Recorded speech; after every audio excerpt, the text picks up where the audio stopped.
Good morning. Braden here, looking to the future in the U.S. In this lesson, you'll learn about paired conjunctions and about looking to the future. This conversation takes place in the morning, a week after the seminar, at a meeting. And it's between the chairman and Sarah. Sarah is the chairman's aide, so she feels less hesitant to answer the chairman's questions.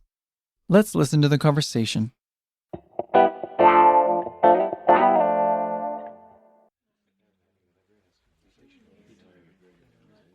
Before we close the meeting, I just wanted to reiterate that the seminar was a great success. The delegates were both impressed and grateful for the opportunity to participate.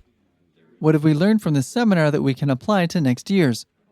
Well, I noticed that both the keynote speech and the Robert Forrester speech had a large public turnout.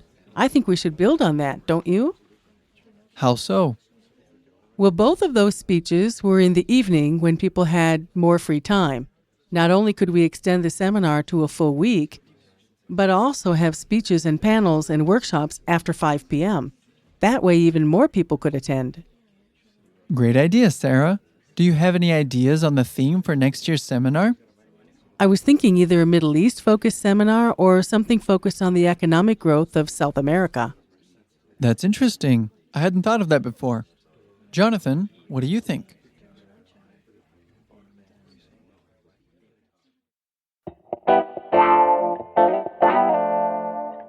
In our last lesson of the series, let's talk a little bit about looking to the future. A key aspect of American business practices is constant futurist planning. By the time a company launches a product, they have already planned out their next product.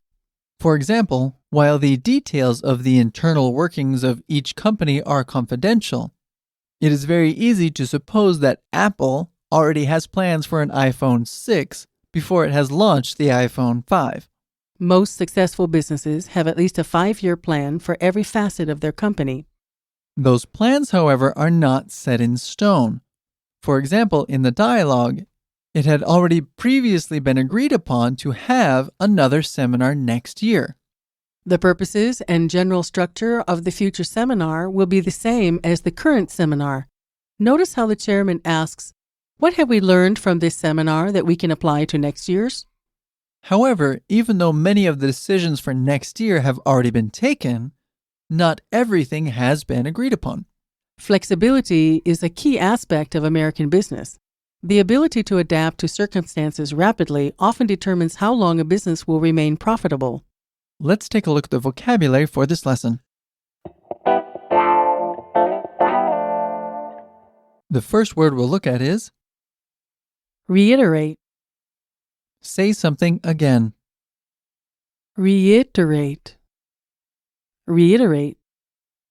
Our second word is Success. an accomplishment achieved on purpose. Success. Success. Our third word is Impressed. to cause admiration or respect. Impressed. Impressed. Our next word is Opportunity. a set of circumstances that makes it possible to do something. Opportunity.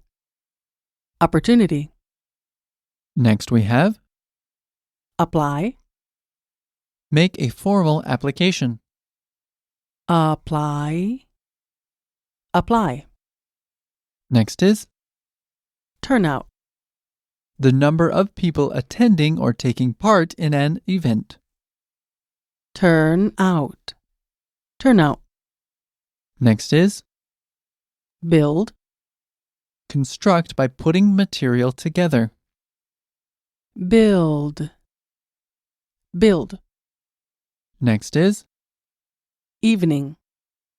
the last part of the day and early part of the night. Evening.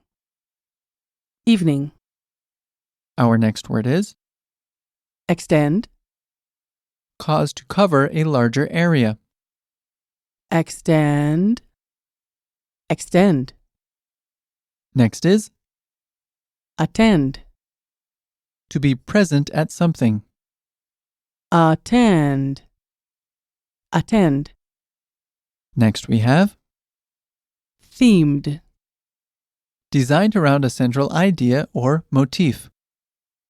themed, themed, Next is focused, directing a great deal of attention towards. focused, focused, Next is economic, of or relating to economics or the economy. economic, economic, Our next word is growth, the process of growing, improving, or developing in size or state. growth, growth, Next is interesting, attracting attention.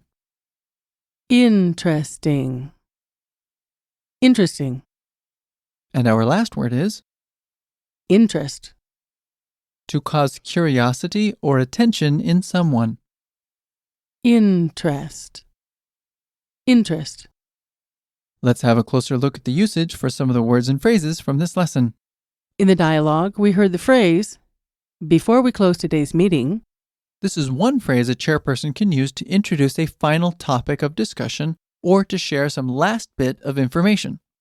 For example, we are able to determine by this phrase that the meeting is almost over, that the committee has already discussed the agenda, and that the chairman has an extra bit of information that was probably not on the agenda. That's right. If what he were about to say were on the agenda, he'd probably say, the last item on our agenda is, or something similar. So could you break this down for us? Before we close today's meeting. And one time fast. Before we close today's meeting.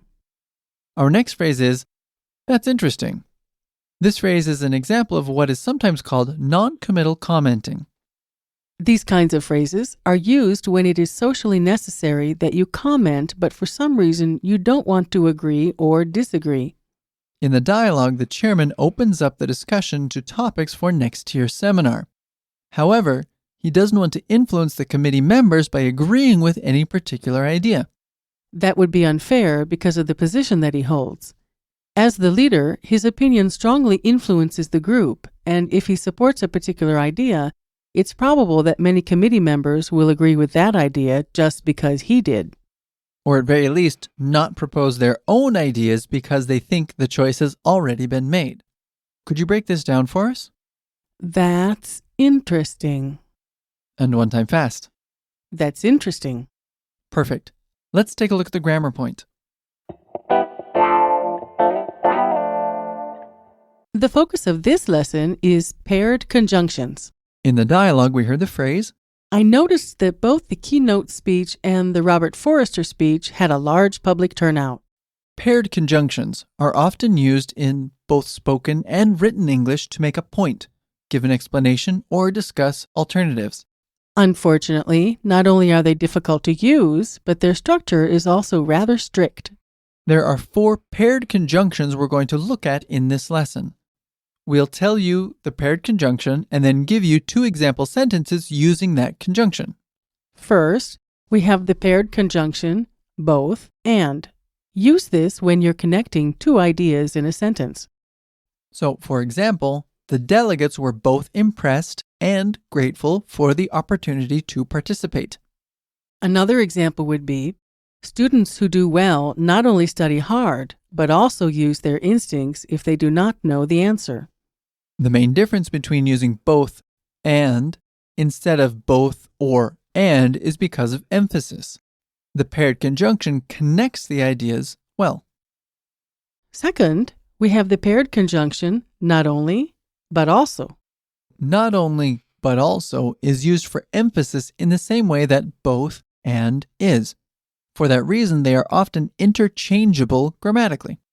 For example, not only could we extend the seminar to a full week, but also have speeches and panels and workshops after 5 p.m.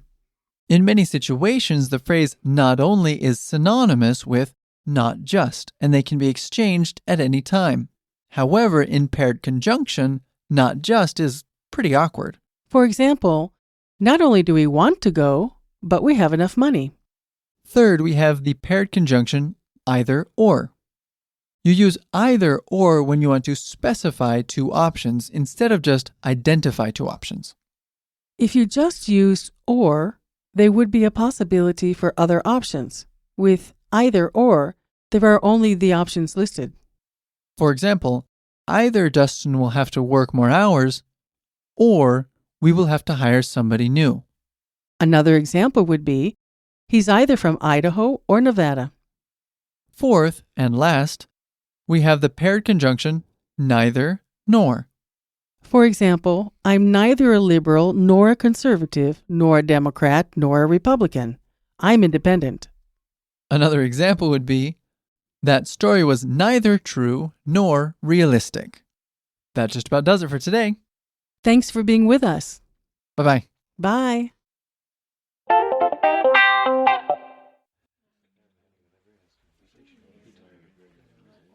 Before we close the meeting, I just wanted to reiterate that the seminar was a great success. The delegates were both impressed and grateful for the opportunity to participate. What have we learned from the seminar that we can apply to next year's? Well, I noticed that both the keynote speech and the Robert Forrester speech had a large public turnout. I think we should build on that, don't you? How so? Well, both of those speeches were in the evening when people had more free time. Not only could we extend the seminar to a full week, but also have speeches and panels and workshops after 5 p.m. That way, even more people could attend. Great idea, Sarah. Do you have any ideas on the theme for next year's seminar? I was thinking either a Middle East-focused seminar or something focused on the economic growth of South America. That's interesting. I hadn't thought of that before. Jonathan, what do you think?